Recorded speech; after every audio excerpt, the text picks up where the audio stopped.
All right, we'll get going here in just a minute. If those that are outside, come on in, get caffeinated and get your protein out here this morning. We'll get going in just a second.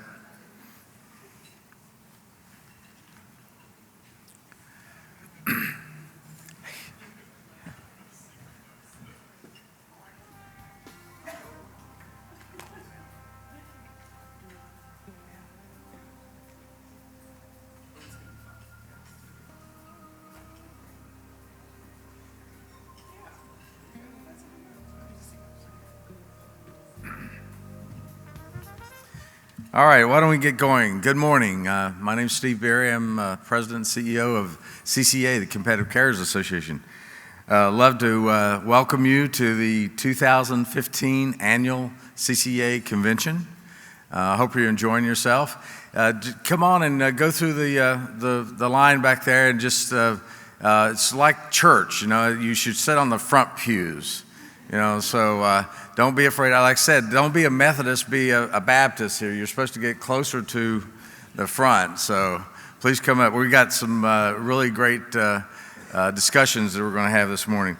Yesterday we got things started with our seminars, and I hope you had a chance to attend some of the seminars, and also took some of the opportunities to visit the exhibit hall and meet with some of the great companies. And okay, I want to show of hands of how many of those were responsible for the flash mob yesterday. You know, the dance on the exhibit floor. No one is owing up to it. Well, I swear I saw a lot of people out there dancing, and it was fun. So thank you for the creators of that.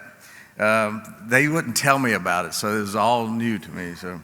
And of course, we had quite a number of us last night enjoyed the reception, the block party as we had it outside. I hope everyone enjoyed that. That was something new and different, and thanks to you, it all worked. So TNS was our host last night for the block party. We'd like to thank TNS. I have several other thank yous to do real quick. A big thank you goes out this morning to our breakfast sponsors. Our wireless carriers, Appalachia Wireless, Carolina West Wireless, and Intellos Wireless, all responsible for your sponsorship of the breakfast, so thank them when you get a chance. I hope everyone has gotten an opportunity to get some of the something to eat, because then we're going to get involved in our program. Also, be sure to visit the Welcome Lounge out front, and then we have a welcome facility there on the floor at the CCA booth, all sponsored by our wireless carriers. They want to make sure that you feel welcome and know that you're appreciated. I'd also like to thank the Pinnacle sponsors. The Pinnacle sponsors for this event: Alcatel-Lucent, Brightstar, Ericsson, Huawei, Interrupt Technologies, Sprint, T-Mobile, and TNS. Without them, clearly this could not be made possible, so another big thank you to them. And also Ericsson, one of the sponsors, is also sponsoring the Wi-Fi for the convention center. So if you have connectivity there, you can thank Ericsson for that while we're here. And finally, I'd like to welcome those of you who are joining us via live stream this morning, thanks to our broadcast partner, RCR Wireless. So thank you, RCR. Now, I would like to quickly say a few words about this year's accomplishments and the challenges ahead of us before I introduce our outstanding morning speaker. Many of these issues we discussed yesterday in much more detail at the annual meeting, and so I won't go in, dive deep to these issues. A lot of them will be addressed in our policy forums that we're going to have later today. So let me just sort of scratch the surface and highlight some of the few issues. In short, I think that CCA, with your help, has continued to work to promote a healthy, competitive wireless ecosystem. And this year's efforts, I think, have brought several wins. At the top of the list, there was a significant progress on the 600 megahertz incentive auction. In August, the FCC adopted rules in the incentive auction, which includes several policies for competitive carriers. First, our compromise on the partial economic areas, the PEAs. They were accepted as the standard in determining the geographic areas and size of the spectrum blocks, as opposed to a much larger size that was originally proposed by the FCC, which are the economic areas. Huge win, I think, for every regional carrier in the United States. This seemingly small change has made the future viable for many of our smaller carriers and has given the smallest carriers the opportunity to bid on a license size that makes good business sense for them. It has eliminated this impractical and often economically unfeasible option of bidding on spectrum that is much larger than the territory in which you service. In addition, we were successfully advocated at the FCC to create a spectrum reserve for carriers lacking significant nationwide low-band spectrum holdings. The inclusion of a reserve will encourage participation by more smaller carriers, and actually, I think will enhance the competition in the auction. Additionally, the FCC mandated interoperability for the valuable 600 megahertz spectrum, which we worked hard to achieve for all our members. And I know no one wants to relive the 700 megahertz interoperability challenge, least of all the then acting chairman Clyburn, who forged the industry solution and broke up the almost 4.5-year isolation of those who had bought the 700 megahertz spectrum.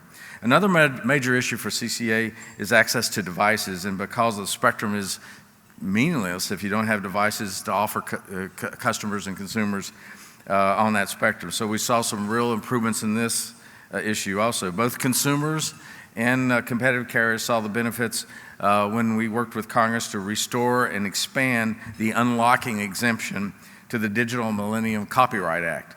Simply put, consumers can now take the device of their choosing to their carrier that best meets their needs. And speaking of devices, it would be hard not to mention CCA's own device hub powered by AppKudo, and I think we're making great strides. A little longer than I hoped, but we're making strides nonetheless. Created through the Business Innovation Group part of CCA, the device hub will provide participating members access to a robust portfolio of devices from a variety of sources and distributors with the help of the CCA member Sprint. So thank you to Sprint again. And of course, universal service support. As carriers seek to expand services to consumers in rural areas, they must have access to sufficient USF support. We heard a little yesterday about how difficult a challenge this is going to be. I am pleased to report the CCA's efforts have helped assure that the USF funding has not been further reduced for wireless services over the past year. One of our highest priorities is to continue to work to assure that sufficient Mobility Fund 2 funds will continue to be available in support areas for high-cost mobile broadband deployment. Also commanding our attention this year, the issue of roaming. We have continued to monitor progress and updates from the FCC's roaming order so that carriers can have as much information as possible to make those tough decisions when negotiating roaming agreements. And then speaking of roaming, I should also mention CCA's Data Services Hub, powered by TNS. It continues to develop with more than a dozen carriers and growing. And through the Data Services Hub, we've provided an economically viable way for participating members to not only expand their national reach, develop a database and voice roaming relationships, but also find a pathway to 4G LTE, which is extremely important as we move on to the 600 megahertz auction. And another issue focusing on recently was number portability.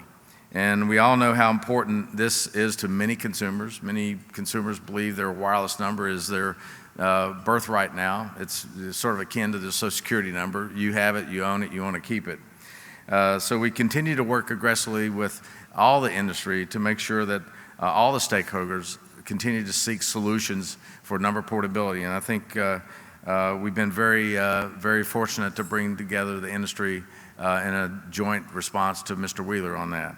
On NG 911, we worked for and assured flexibility in the time frame to meet the NG 911 standards, and I'm happy to report we collectively addressed this issue. We sent a joint letter to Mr. Wheeler on this also. While there's more to tell, I will summarize by saying that it was a busy but productive year. I think we had 7, 8 different proceedings ongoing simultaneously on the incentive auction, so that's been a huge issue for us. But these challenges certainly remain, and with your help, we'll be there together to face those challenges and hopefully succeed. Now, I'd like to move on to our first speaker, Commissioner Mignon Clyburn, who will have much more to share with you here in a minute.